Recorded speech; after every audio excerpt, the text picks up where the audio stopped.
Let's go. Ron Wolverine Beta joins me on Smack Talk. You know what time it is. We are back with the coach himself.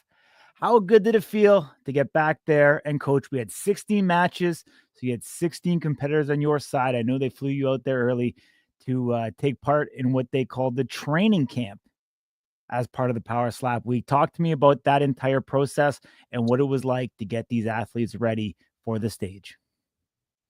Um, it was it was actually pretty good. I mean, some of them, like DeFrank and a few others have already had a couple matches. Um, Chelsea Dotson, a few of them had already had a couple matches, and then some of them were brand new.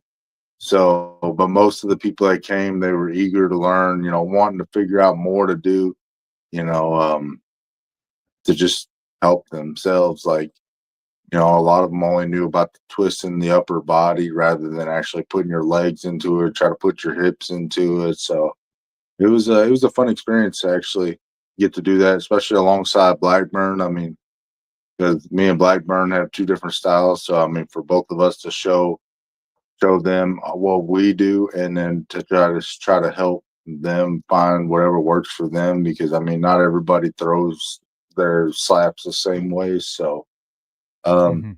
it was a fun experience.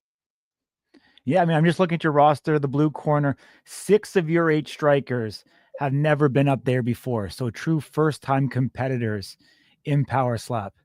In a lot of ways, do you actually get more enjoyment of teaching these first-time competitors versus athletes who've already gone up there?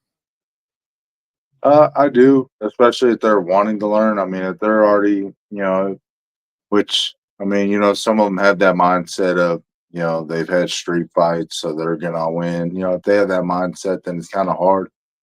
But for Mhm. the people that have the mindset they want to actually learn how to do this right and try to, do something here, and it's a fun experience to do and to help them along with it. I mean, there was quite a few of them that were asking me and Blackburn questions, you know, all the time.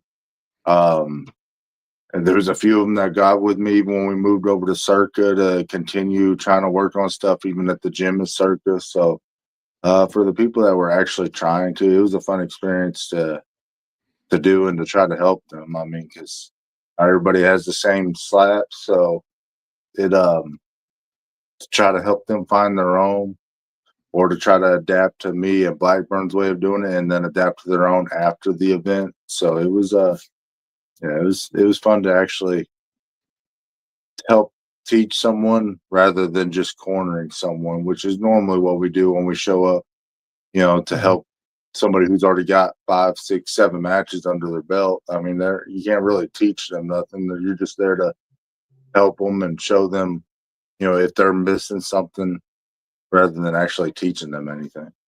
Mhm. Was there anybody that surprised you? Someone that you think has a great career in Power Slap? Um, Man, I am bad with names, but both well, actually, I mean, all four of them really did. All four of the ladies from the pre-tapings, they all did great. I think once they actually practice, putting their bodies into it and everything else, I think they'll do a lot better. Um, and Steve-O, pretty sure that was his name. He called, he said he was Yeah. Steve-O in a text message, so that's what I'm going off of. Um, Yeah. I think once he figures it out, he's already a big guy. I mean, 6'3", 6'4" at 205. I mean, I think once he figures out how to use his size to his advantage, I think he'll do pretty good in 205. Of course, I was giving him hell about the Mhm. 205 division. Um, Yeah. but yeah, I think there was quite a few people that I think on the well, and then the super heavyweight. I'm trying to think of what his name is, Ralph.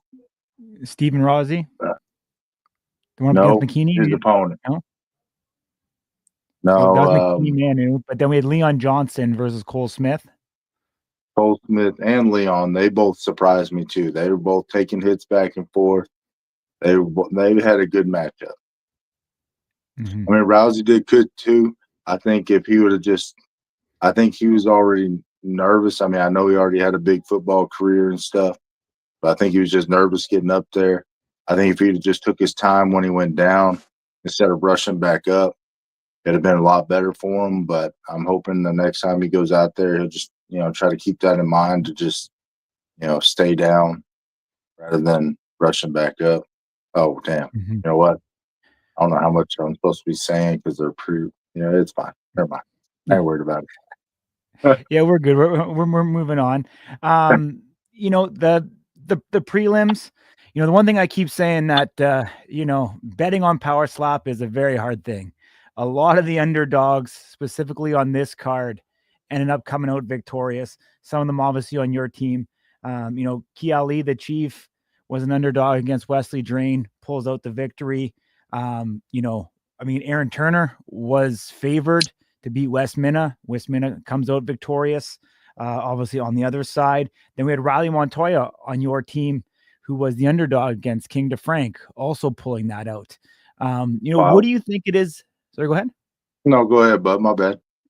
I was just gonna say, like, what do you think it is about power slap, and kind of the betting odds, and really, one slap can change the entire outcome of any match, whether you're a dog or not.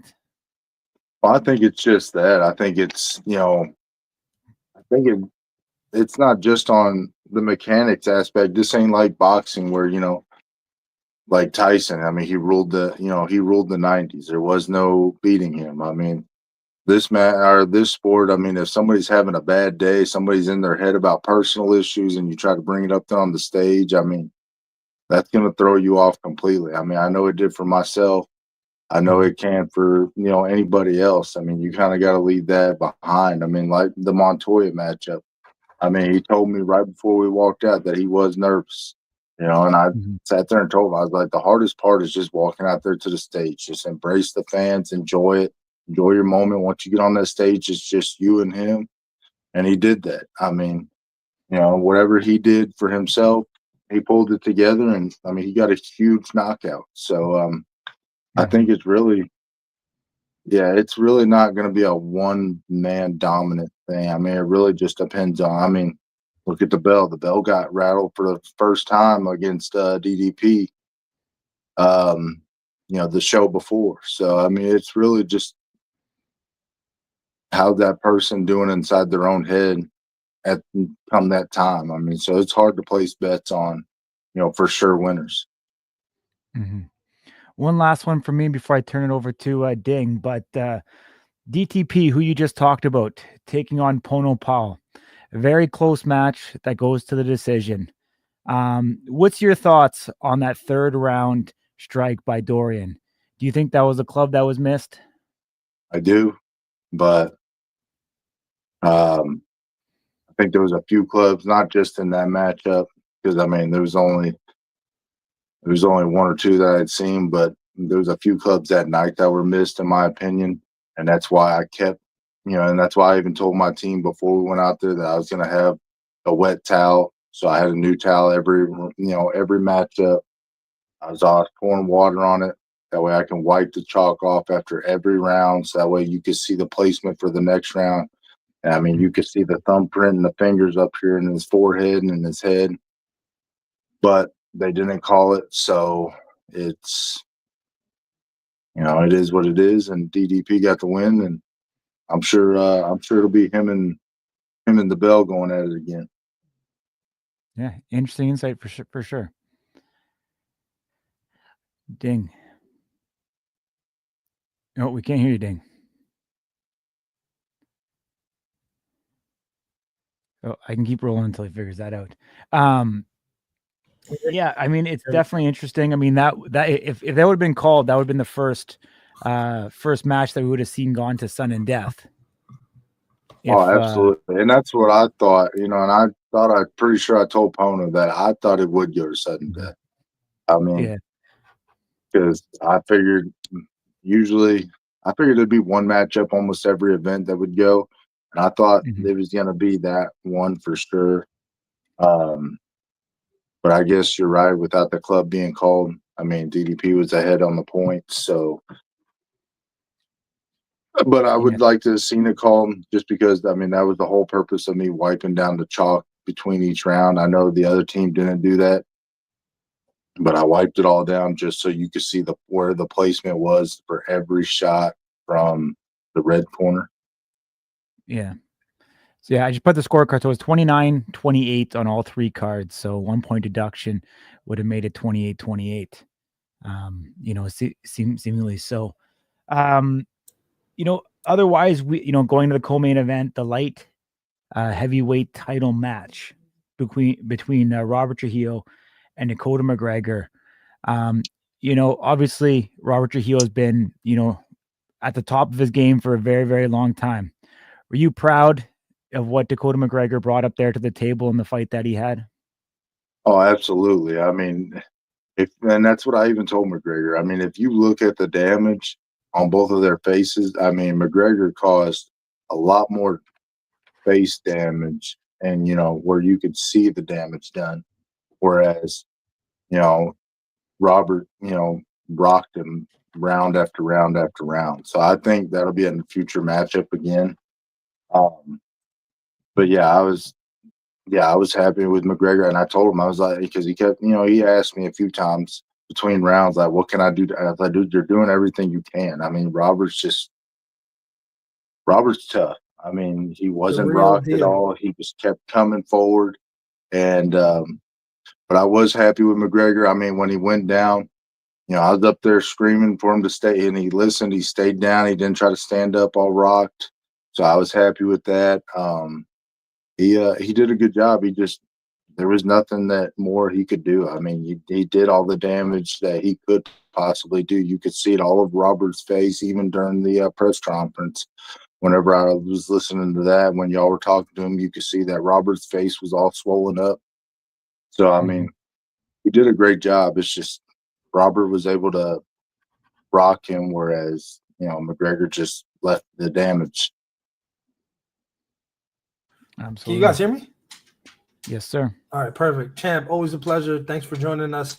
I wanted to ask you first and foremost, you had a lot of guys on your team, the Chief, Pono, Riley Montoya, Dakota McGregor, all from season 3. Did you notice a stark difference between not only their ability, but their coachability versus people who are maybe making their debut? Do you feel like, essentially what I'm getting at is, do you feel like they're better off having gone through the show than people who are showing up brand new to be coached for the very first time? It depends, I think, on who their coaches were. I mean, if they were shown what they were shown and what they weren't shown, depending on what they learned, I think that's what plays a big part into it. Somebody like the Chief and Pono, who already put, a lot of time in away from the show or, at home, they put so much time into it already. I don't think the show really would have mattered to them. Some of the newer guys, I think going through the show and getting that first match or two out of the way, would probably actually help them. Yeah. But as far as just learning the basics and everything, I don't think you really have to have the show. I think if you do like the little training camp we had, a few days before they flew everybody else out, I think that would actually help them out quite a bit too, where they could be one-on-one instead of, in a room with 10 or 15 people. I think we had like 5 or 6 people at a time, and we were able to work with them more one-on-one with me and Blackburn being there. Whereas, on a show, you got people that are drinking the night before, so they're still probably hungover the next day. You got people that are, there to just try to live it up as a reality show rather than what it's supposed to be, is to be competing to actually, pursue this and actually go further in this. So I don't think you have to go through the reality show. I mean, I think it would help as far as the matchups go, getting 1 or 2 under your belt. That way you got the jitters out of the way. I mean, especially if you're trying to, somebody like me, for me competing in front of Dana White was a big thing to me. And, if something like that's big to them, then, it would get it out of the way on the road to the title show. But other than that, no, I think the more of the training camp kind of sessions would probably do them better. And then talk to us about KO Chris. Big moment of the night, obviously. Takes that first round and gets hurt, or no, I wouldn't say hurt, but gets a point deducted. So it's 10-8 and comes back and just puts Debo's lights out. I mean, you start off a match that way, round one, you're down 2 points already with a foul. Now you have no ability to have any more fouls. You lost a round by a lot now. I mean, to come back and have such a knockout in the second round was – what were your thoughts up there just kind of watching it? You talking about the Debo and KO Chris, right? Yeah. I know Debo was your guy, but just again, I mean, you as the I was coach about to are say probably Debo was feeling my it. corner guy, and Yeah. I was trying to, I wanted to help him out, and I mean, I was trying to, but I mean, I'd be lying if I didn't say I wanted, Chris to do good as well. I like both of them. You know, I know we watched KO Chris at the top for a long time, and I mean, I know he had some personal issues going on for a long time, and I think finally he's got them out of the way. So hopefully he can get back to doing what he's doing. I'd like to see Debo get back up there and, work his way back up. I know both of them had a long, stint where they weren't with Power Slap. So, but I'd like to see KO Chris get his rematch with Muniz. I know that's what he's wanting. And I know he's wanting a rematch with Blackburn. And I think those are two matches that one right after another might fit him depending on how he does against Muniz. You know, I know Blackburn's probably waiting for a number one contender right now. So, um, yeah, I was pretty impressed with, and that my wife likes KO Chris, so she was happy that he got the win and he's finally starting to get it back together. Yeah, I mean, what was Debo's obviously the 5 pound weight miss from your perspective? I mean, what went wrong up there, right? You would think a guy who had a tough weight cut didn't make it though. So there's some parts of that right. He's a little heavier in theory. Once he stopped cutting the weight, he seems like he's naturally probably a little bit of a bigger guy than KO Chris anyway. First round seems like he's got it in the bag, eats the strike beautifully. KO Chris, for whatever reason, does this very grandiose role where he moves his whole entire body. That's his strategy, but I think optically that looks terrible, and you can tell me what you think about that. But again, gets that first round 10-8 on the scorecards. That's not subjective. That's what happened. And then round two, something else changed. He puts his lights out. Was the strike better? Do you think the weight cut had something to do with it? Like, what is your assessment of what went wrong with Christopher Debo? I don't want to take away from KO Chris. I mean, I'm sure the weight cut has something to do with it, especially depending on what Debo started at. I mean, and I'm not sure what he started at. I know they said he was heavy and he was done cutting at 176. So obviously, I mean, a tough weight cut. You gotta drain yourself pretty much. Dehydrate yourself, which ain't good for the brain. And then on top of that, going up there to get hit in the head, you know, one day wasn't probably enough to recover from what all he had to lose. So I'm sure that plays a big part into it. But I think the shot from KO Chris in the second round was it was a clean hit, and I think Debo would have ate it a lot better had it not been a bad weight cut. Not saying it would knock him out, but I'm not saying it wouldn't either. I'm just saying I think he would have ate it a lot better. I don't think it would have been a complete knockout like it was had Debo been more at the weight and not had to cut as much. Because, I mean, we've seen KO Chris give stronger hits than that and knock people out. And I've seen Debo, eat shots after shots, get cut open, and still keep going. So, I mean, I think the weight cut had quite a bit to do with it. But, like I said, I don't want to take nothing away from KO Chris either. Let's move on to another one of your pupils, Riley Montoya. First strike is ruled the flinch. Second strike puts Anthony DeFrank clean out. What do you think was different? I mean, what time did you spend with him? Was he part of that training camp beforehand? Honestly, I think he might have been there the last day. I can't remember, but DeFrank was there quite a bit, and I mean, I like DeFrank. He was pretty good, and Montoya, he I didn't know much about him honestly. I mean, he can't. When we were walking out, he said he was nervous beforehand, which I mean, I think he only had a match or two, so I understand that, especially since the match or two was on road to the title and having a big old crowd like what was there, I mean, can rattle some people. So I just told him, hey, just embrace the walkout and, it's just enjoy your moment. Once you get on that stage, it's just you and him. So don't worry about the crowd. Don't worry about anybody being there. Just worry about your opponent. And, we got on the stage. I asked him if he needed a drink. And he got one. I think he was still nervous, but once he took that first shot, or no way, I don't think he didn't take a shot, did he? No, I don't think so. Yeah, I don't think so. I think he went up there, he hit first, and DeFrank flinched, and then he hit him again, and it was lights out. I mean, he just needed to calm down, honestly. I mean, that's why I was saying, before, I think the matches road to the title probably can benefit in that aspect. But at least he had already been up there. He had already done it. Huh? He did get hit. He did? Okay. Yeah, he took one. He took one. It was good eat. So, I mean, it was a great moment for him, I'm sure. I mean, it was a great statement in the lightweight division. I mean,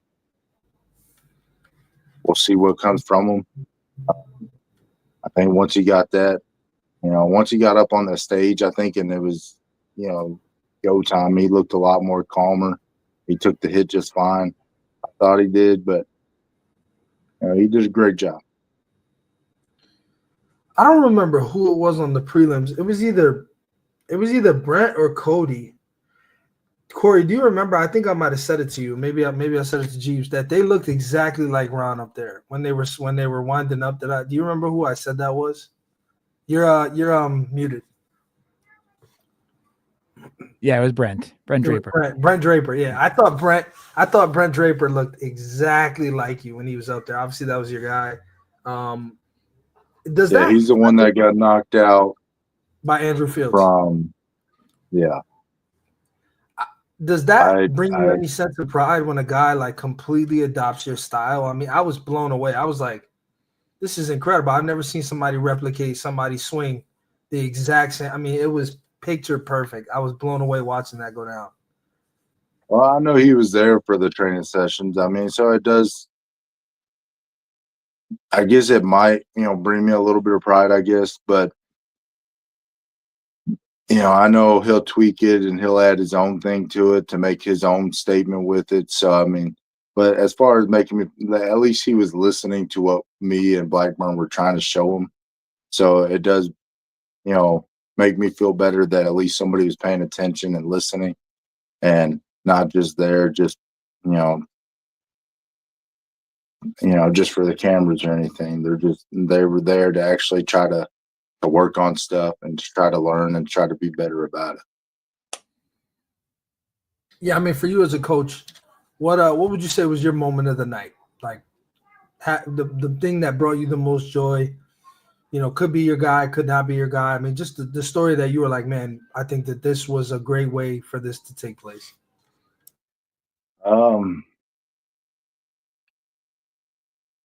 I got two more. I mean, obviously the main event, I mean, to watch him, come out with that victory, especially when, he got the cut on his nose. They brought the doctor up there. We weren't sure if they were going to let him continue with the blood pouring out.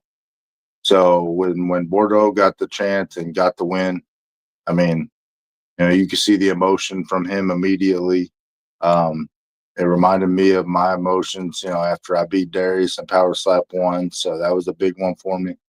And the other one was, like I've mentioned before, McGregor, staying down on a knee, because I've messed myself over by hurrying straight up, and we watched a couple other people that night, try to rush straight up, and it screwed them over.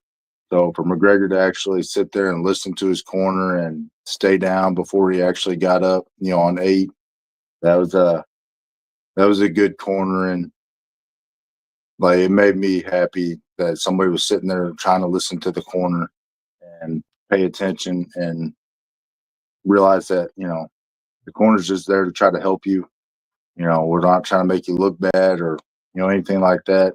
And he did what he was supposed to do, and we got to continue.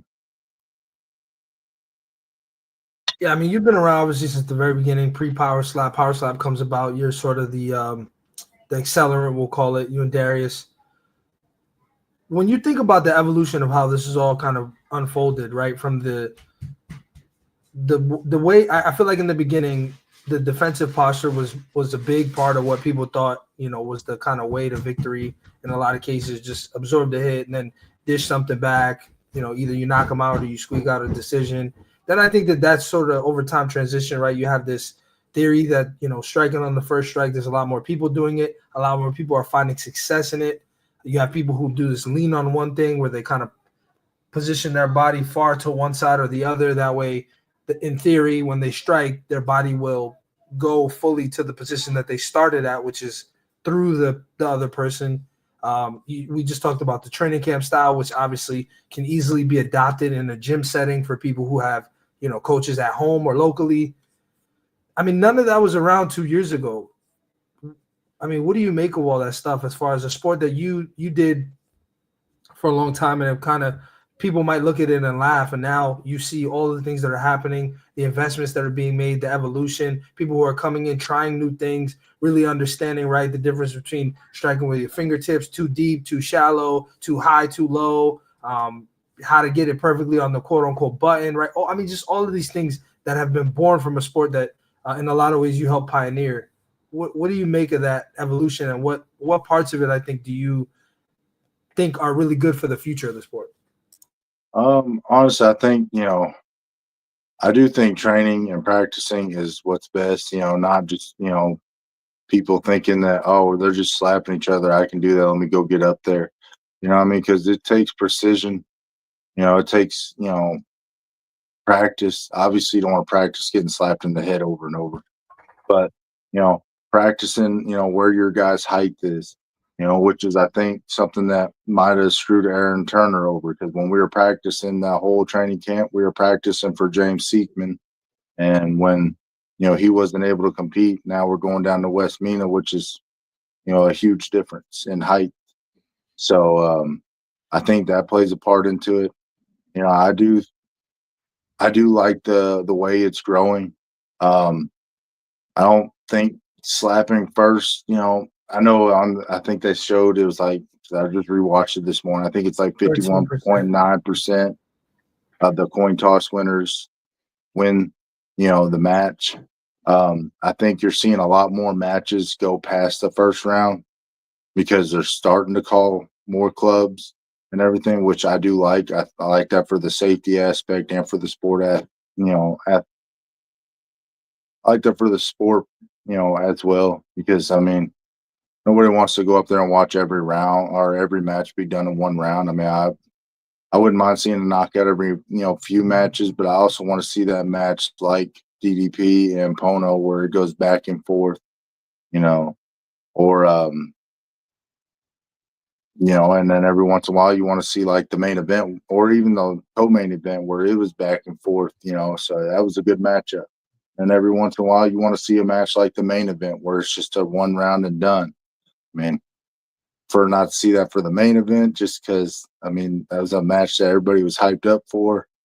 Everybody was excited to watch. But I do think that the way the sport's growing, I do like seeing what everybody brings to it, like what you said about leaning on one side, or the way people, overreach their arm when they're lining up. I mean, that's something different that I hadn't really seen until I got into a power slap, until like, a few numbers ago.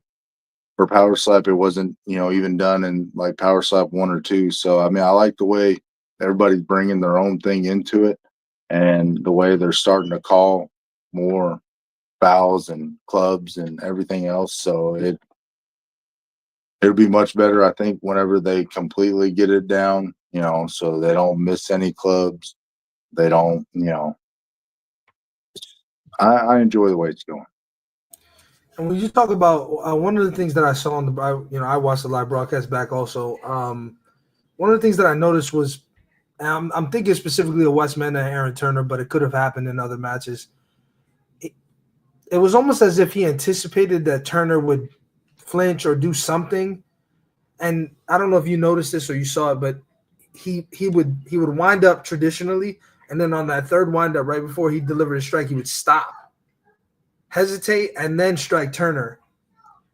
The broadcast thought, Michael Bisping specifically was like, I don't think that's a good idea, right? Because you lose that momentum. What do you think of a strategy like that? I'm assuming the intent is to either avert a strike or a flinch, or throw your opponent off as far as timing goes if they're trying to roll with it. What do you think about that strategy? Do you think that's an effective way to strike? Do you think you do lose the momentum or the power? I think you do. I mean, I did that to Darius pre-power slap, where I kept it down lower, for a second or two and then brought it up to try to bring out the flinching or anything.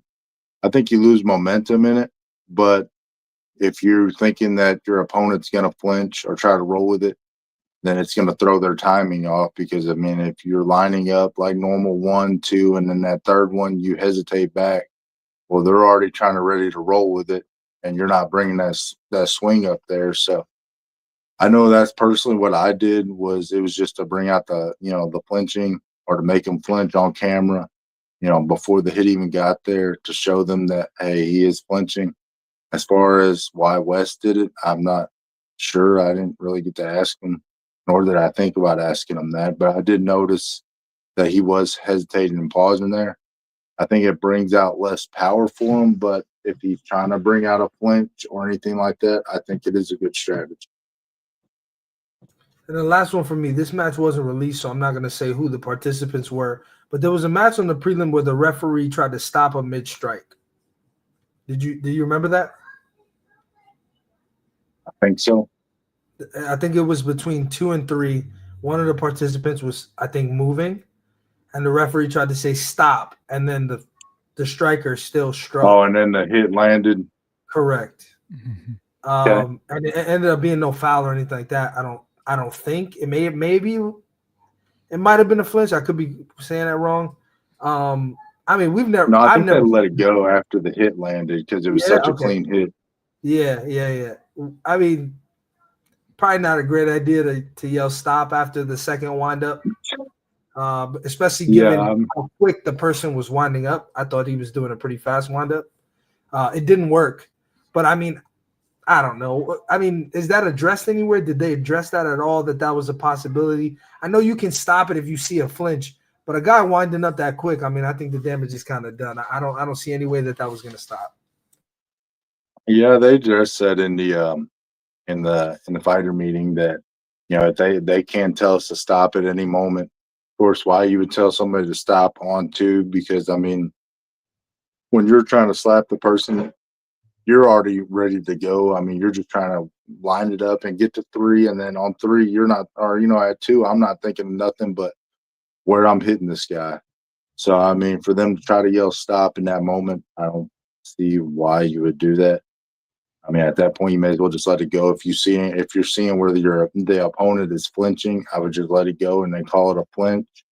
If you see that he's lining up too deep, I mean, that'd be the only reason why I would yell stop, is because, hey, I know you're going to hit him way too deep, and you could potentially hurt him. But, I mean, we all kind of know that we're up there and that chance could happen. So I would just let it go. And if it happened, then, we'll deal with it when it happens. Awesome, Ron. Always a pleasure to talk to you, man. Great insight. You've been a coach before. You were the original coach on the show with Darius. This point we don't know Darius. This was the first event I actually got in trouble while coaching. So it was a different aspect. What'd you do? It was one of the pre-matches where somebody got knocked down, and I had rushed up there, and I was pretty much already by their side by the time they hit the ground. And I was gonna ask you that. I couldn't remember who it was, though. I was gonna ask you, was that a strategy? Because I think it might have been Corey or Jeeves. They're like, "You see what Ron just did?" And I'm like, "What do you mean?" And they're like, "He's helping them make sure that they don't, like, you know what I mean? Like, he's trying to just kind of get him back to the corner quickly. Oh yeah, So there was that, but then you said that was a conscious thing. There was that. I was constantly trying to go up there. If I felt like they were rocked at all, I was trying to like put my arm around them, just walk them back to the chalk. Just make them take some time.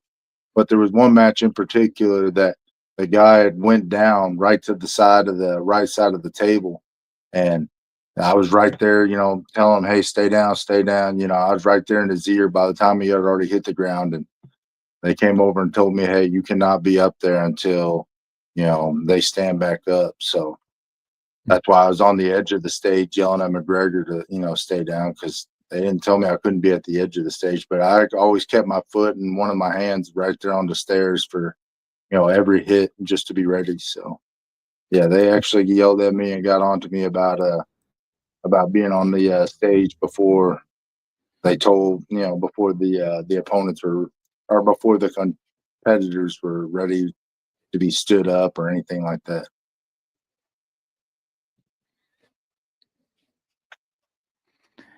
I like it. I like it. But then it brings into question, why does Dumpling get to have his translator up there?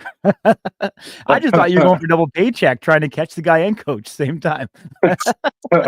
I wish it was that way. Hell, I'd probably do it, but no, I didn't know that we couldn't. I just figured maybe nobody was ever able to get up there fast enough. So I always kept his foot on the stair and a hand on the stair, ready to fly up there real quick. And yeah, that in that moment, yeah, I was told, hey, you cannot do that. So anytime I, watch my guys get rocked or, get hit and I felt like they were rocked, I was already rushing up there, telling them, hey, they're good. And, trying to put my arm around them and bring them back to the chalk before they try to do like a standing 8 count. Yeah. Just one thing before I let you go. I mean, we were able to talk to Mark Smith this past week. Talked a lot about fighter safety. Pretty much seen, the Brasa power slap continuing to echo that. Do you feel that we've taken and we've gotten positive steps done as it relates to fighter safety? I do. I think there's probably another thing we could do or implicate, that's taking something from Slap Fight Championship. But I mean, other than that, I think they're doing a lot better. You didn't really, they're calling a lot more. They missed a few calls, but the steppings kind of went away. So at least everybody's learning not to do that. I think the safety part though is getting. Hold on. I'm sorry to interrupt you. You said the stepping went away, as in it stopped getting called, or it doesn't happen? As in it doesn't get called. Like, I'm not saying it don't happen. Okay. I was gonna say, because if you watch the broadcast back, you know that's not true. No, I know that there's still some stepping. I'm saying it don't get called. They've had this. I think this is the second event now. It ain't been called. So, I don't think it's as bad as it was when it first started. Because when it first started, it was almost every match, everybody. But no, it's gotten I think it's gotten a lot better. So no, it still happens. Hell, I think I mean, I don't mean to be rough on myself, but I know I've even come close a couple times myself. So I know it still happens, but yeah, no, it's not getting called, and I don't think it happens as much frequently as it used to.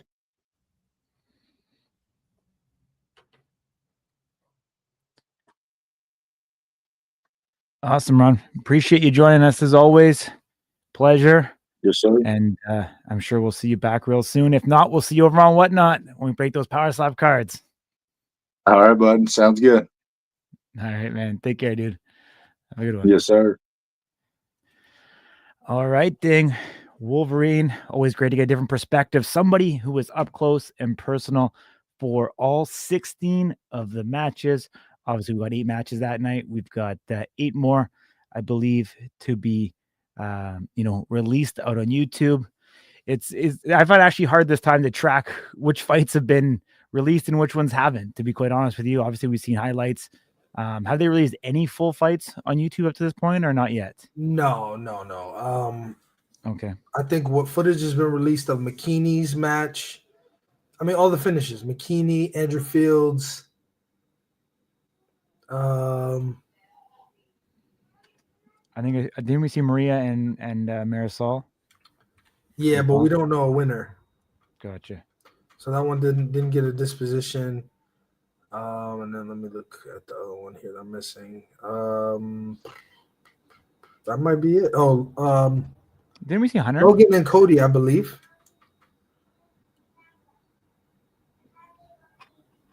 Nothing crazy, but I can say, I don't know if this is considered breaking news, but Brandon Bordeaux did in fact fracture his nose at Power Slam number 12.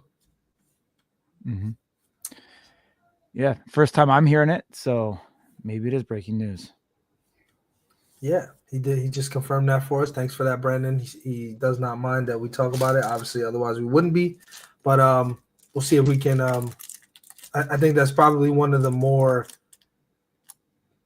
I mean, egregious is a negative. Obviously, it wasn't intentional, but it's probably one of the more profound injuries we've seen in Power Slap.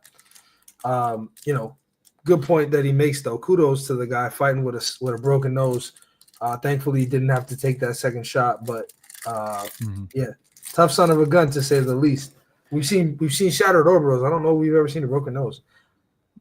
We'll see if we can get our hands on some photos of that X-ray.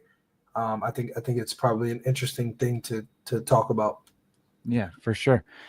Today also seems to be roster cut day. We've seen that a couple athletes, or at least one anyways, has come forth that they're no longer part of the roster and posted up the letter, the official letter canceling their contracts. One Cody Controversy Cox, no longer in Power Slap. Unfortunate. A guy that I think, it was tough as nails. A guy that came in, I believe his last match he won, if I'm not mistaken. And a guy who's going on to greener pastures at this particular time. Obviously, with the way the roster continues to grow, with all the additional road to the title seasons being added, more strikers coming in, I think it's inevitable that these types of things happen. Seemingly being like the second round of cuts, I think, is what we'd call this. There was kind of a purging of the roster, feels like after Power Slap 3 or 4, and now we're getting the second round of it. From we don't know all of it as of right now. Some of the guys haven't made it public, that they've been given releases. So stay tuned to Slap News for developing, storylines as it relates to which athletes are no longer part of the roster. I think we're going to get more of this for the rest of the week, kind of coming out as things move forward here. So we'll see. But I think the biggest thing is for these athletes that did get cut. I mean, if they're watching this broadcast, I mean, definitely you are still in control of your destiny. Just because of what happened today doesn't define what's going to happen to you in the rest of your future. Get back, work hard, get in the gym, find some other promotions to go show your skill set, stay busy, stay active, go get some highlight reel knockouts, and then pick up that phone once again and, contact Erica or Frank with a highlight reel that shows that you're deserving and worthy to be back in a Power Slap. Obviously it's always heartbreaking and it's devastating and you may not be able to see past it right now, but there's definitely brighter days ahead for the athletes that are able and still continue and want to be able to work and put in that effort to once again get back into the league. So stay hard, stay hungry, and keep on working along the way. That's going to be a viral clip I just said, Ding. Yeah, that was a little sus, man. I think that deserves that. Hey, yo! Exactly. But the stigma? Yeah. Most of the people anybody who doesn't have kids in here won't understand that. But yeah, man. I mean, and obviously there's some people that are cut that we don't know about. Some that have chosen to not make that public. Mm-hmm. But it's the the dark side, quote unquote, of the sport. It has to happen. I think in some cases, right, a guy like Cody Cox seemed to be very dialed in, very hungry, but hasn't competed since October 2023. So I think it's probably a foregone conclusion if I'm Cody Cox. I probably am making other plans regardless. But then again, you got a guy like Chris Debo who comes back after 18 months out. So it's possible, but I just think, speaking of the dark side, I can't wait for the dark side of the cage. Cooper. Another thing, speaking of Cooper just brought my attention to it. I don't want to spoil it for anybody who hasn't seen it because it's really cool, but Chris Debo came out to "I Walk Alone," which is Batista's music, or Batista when he was in the WWE. And then there was another athlete on the prelims that came out to a very, very notorious current WWE superstar's music. I won't spoil who that is and what it was, but what do you think about the WWE crossover, man? I mean, obviously Rey Mysterio in the crowd, Julius Creed. I think generally, Braun Strowman, Omos, a lot of WWE superstars show up. A lot of UFC guys do too, but I think for some reason something tells me the WWE guys are being sent as ambassadors, and the UFC guys are just coming because they're in town. What do you think about the integration of WWE into? I think Rey Mysterio's been at every one of them, and he's also in the Power Slap game. Yeah, I mean, I think Power Slap fits in the middle of MMA and WWE in a lot of ways, where you take the athleticism side with the entertainment side of the business. So I think it makes a lot of sense. And I think these WWE guys look at this as another form of entertainment. And I mean, when you're there at Fontainebleau, you see how close the crowd is to the actual stage itself. How realistic these athletes can get. We see Chris Thomas jumping off the stage and going to see Anthony Blackburn. But even the walkouts, you see how close the fans are with the actual athletes itself. And I just think it's really this hybrid mix, that there's this hybrid mix that I think skews a little bit more closer to the WWE than to the UFC in a lot of ways. And the entertainment fashion that goes into everything that evolves the storylines, being able to sell these athlete stories, their persona. I think all of that plays into, the perspective. I'm not saying that you don't have to be skillful, but what I'm saying is that there's definitely that extra level that goes into it. And I just think, these guys show up because they love it. They love the entertainment value of it and really the shock and awe of it all. So I think a lot of that, kind of plays into what it is. But one thing I wanted to talk about with Frank Lamasella as well is, he talked about in the post-fight press conference, and I'm just going to paraphrase it per se, but, potentially having influencer on influencer in Power Slap and saying that, more so it's not too far away before we see that. And, I was thinking about this earlier today and, obviously Power Slap wanting to establish themselves as an organization with, the greatest, slap fighters in the world. And how would this type of, influencer on influencer play into the actual product that you're putting up there on stage? And will it impact it? Will it not? How will people look at it? Will it become a running meme if you get an influencer on an influencer who may not have, the experience in any type of combat going up there and slapping each other? And then I started thinking about how could this work? How could it not work? And I think for the general public, the purists of the sport don't want to see this, but I do understand how the numbers that this can draw from a business standpoint could lead for Power Slap. In a lot of ways, I've, kind of mulling this over, and I think back to what Misfit Boxing does. And I almost feel like there's a framework here for this to actually exist in a way that can satisfy all parties. So typically Misfit Boxing will take over, the arena an hour before a regular sanctioned boxing match will take place. And their matches are exhibitions. And they take it over, they put the production, you see minimal crowd, the gate is open. So if you're at your seat, you're able to watch it. But they stream Misfit Boxing before the event even happens. And they stream it on their own streams, etc. It usually gives you a very unique perspective because usually the influencers have their own cameraman in their corner kind of thing. And you kind of get a real almost point of view as if you were in the corner. And I thought, like, could you have this influencer on influencer take place during, the non-live broadcast of Power Slap? and you could simply have this done via a streaming platform, whether it be YouTube, whether it be whatever, Kick, any of the other streaming platforms, Twitch, that you wanted to, and tap into this type of thing, and maybe not even have it as a sanctioned fight, but rather have it as an exhibition. Overall, Ding, what do you think? Do you think this is something that is valid? Do you think this is something that's good for the sport? Is it bad for the sport? Overall, what's your thoughts? I mean, a lot of people wanted to see Elon Musk versus Mark Zuckerberg in MMA. And I think that's probably one of the craziest things I've ever heard proposed. Two of the richest three people in the world, with the exception of Jeff Bezos, maybe get him as a special referee. Competing in mixed martial arts for the world's pleasure is really unusual to me.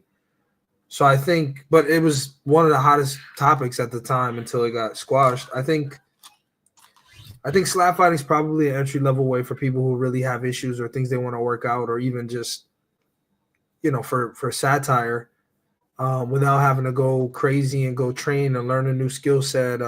You hear a lot about boxing versus MMA or vice versa, right? Jake Paul getting in MMA. I mean, that learning curve is tremendous.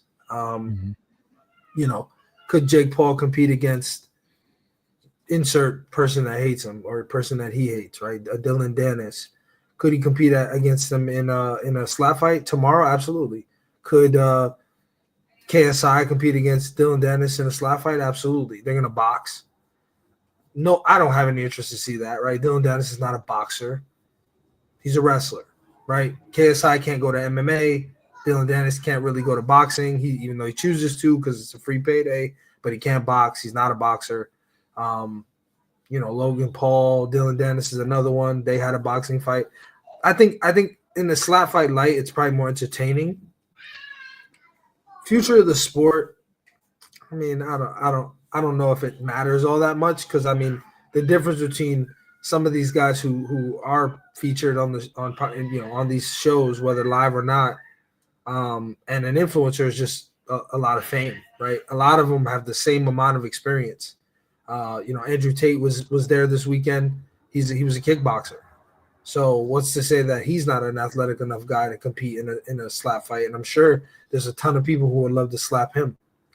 I just think that there's a lot of, I mean, anytime somebody slaps somebody on stage, people who are already scheduled to fight, the world goes crazy, right? KSI, Dylan Dennis, Teofimo Lopez, Arnold Barboza. People even are talking about Travis Scott slapping Cody Rhodes, and that's WWE. Like, that stuff's scripted, I appreciate that, Kara. Thank you very much. My money's on me too. It's. I just think there's something about people slapping each other that really gets people going. I think influencers will probably take this sport to a new level. I don't know if it'll get people to take it any more seriously, but I don't think it'll hurt it. Is the short answer. I hear you, my man. We will see. At this particular moment, we don't have a definitive answer on Power Slap 13, when and where that is going to take place. A little unusual, I would say. Typically, we usually see, during the event, they announce and or tease the next event, or usually during the UFC broadcast, the number card, we'd see a commercial or something there that would, give us insight as to where things are going next. I see Big West Minute wants to talk about ranking updates. Do we want to do some predictions, Dang? Yeah, we can fantasy update. Yeah. But I think, man, I think in a lot of ways we'll find out here real quick when this next event's going to come, to try to ride the momentum of what's been going on. So, all right. Well, we got to start out with one. Wes Minna. Where is he going to debut after taking out Aaron Turner? Wes Minna was ranked 6th. Aaron was actually at 7. I think in a lot of ways, I think Wes definitely moves up from this victory. I actually see him. I'm going to say Wes moves up 1 spot. I think he takes the 5th spot and Pono Paul drops down. That's my recollection after this one. How about yourself? I actually think he goes to number 4. Interesting. So you think he unseats James Seekman? Yeah, I think despite their history, Wes is on the tear, and I think James not competing.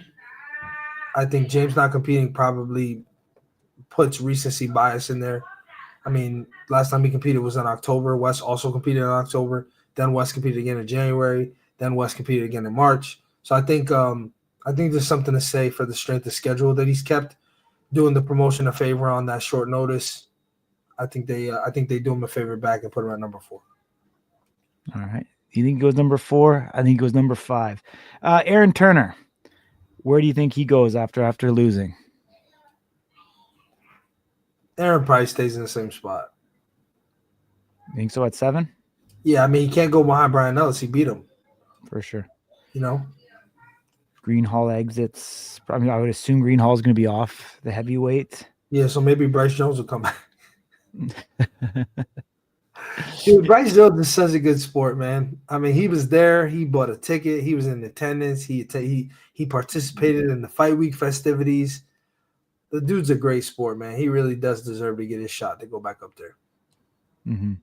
Just looking, there was no heavyweight fights either on the taped early prelims, so I don't think we're going to see any movement there. Super heavyweights. I think McKinney goes to number 4. So you think he unseats Danny Van Heerden at number 4? Yeah. Which makes sense. Obviously, I mean, he was victorious over Danny, so I think I could very well see that happening. Correct me if I'm wrong, I think McKinney's 4-0 right now, is he not? Correct. So we'll see him. Number 4, I think that makes sense. Some of the new guys, Stephen Rossi, Cole Smith, Leon Johnson. I think we'll take a pass on that if it hasn't been officially announced to their matchup. Light heavyweight, obviously Logan Greenhall. Was that made public? Or am I saying too much already?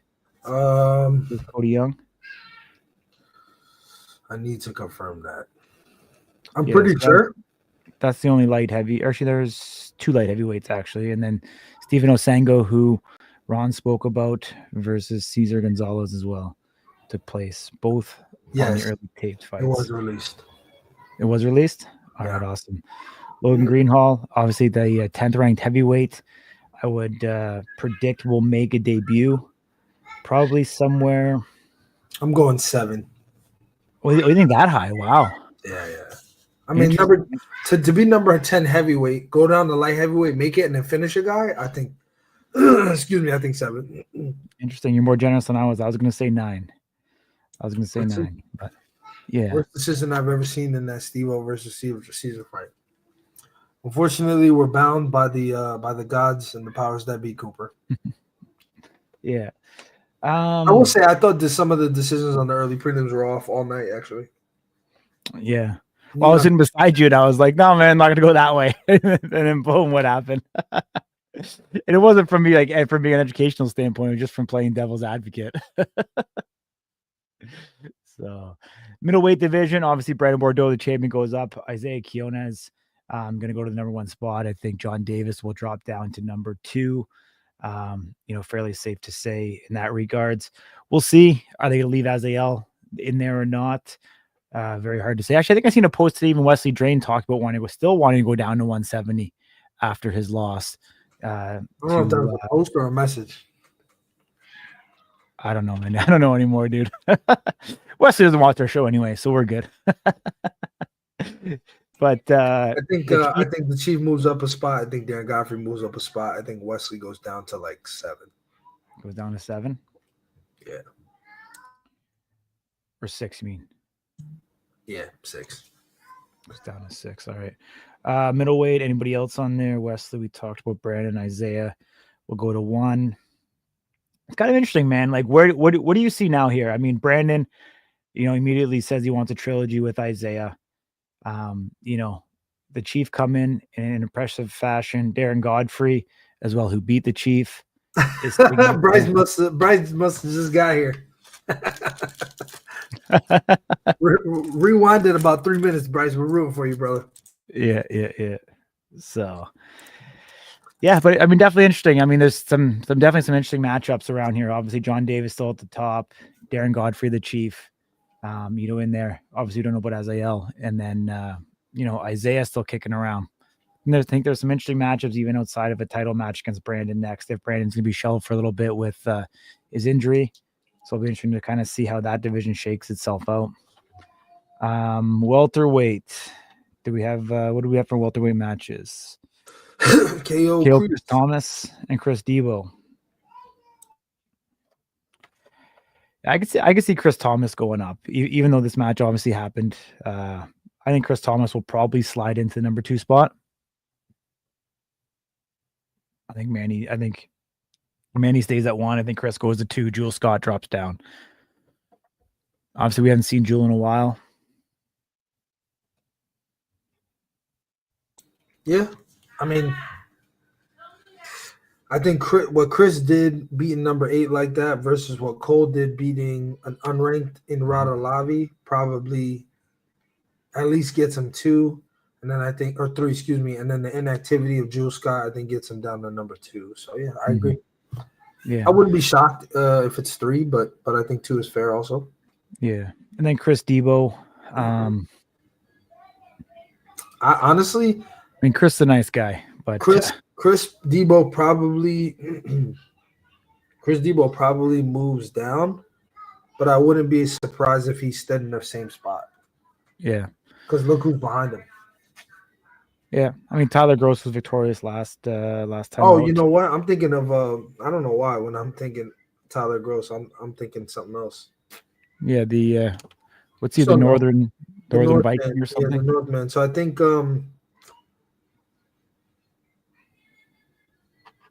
think Gross goes up. Gross probably goes up a spot. How much do you think missing weight's going to hurt him? I mean, he could go down 2 spots. He could go down to number 10, push Vince to 8, 9, Tyler to 8.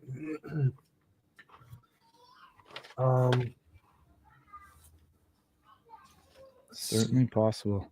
Do you think, are we going to see a ranking for 155? Do you think now that there's a chance you have to get added? You have to, yeah, of course. I'm actually shocked it took so long. I mean, I get it. Was I wrong? I was sure. So it's interesting because if you actually look on the actual the official sheet, it actually has Anthony DeFrank as number 4 at 155 and Riley as number 7. So there was a ranking somewhere. It's just not on the actual website itself. Well, they did have a ranking released after the show, right? Yeah. We have Bovair number 1, or Trujillo number 1, Bovair number 2, Dakota number 3. Yeah. DeFrank number 4, Riley number 5, I believe is how it went. And then there was 5 more. Yeah. No, showing Riley at 7 here, but okay. So Fap is just saying it was on Instagram. We'll post on the website, only Instagram. Nice, yeah. Gotcha. Yeah, that's part of a rankings update. I think post Roads to the title. For sure. But hold on, I don't want to go past this. I mean, it's kind of too late to. What do you mean? It's kind of too late to pretend it didn't happen.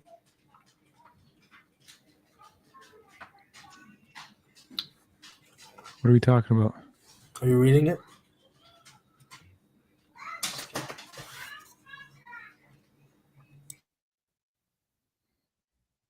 Interesting. All right. We'll just leave that there. Until next time, stay good. If you're not doing so already, subscribe, hit the notification bell, leave us a comment in the comment section below to let us know what you think about the content. Till next week, Ding. Take care.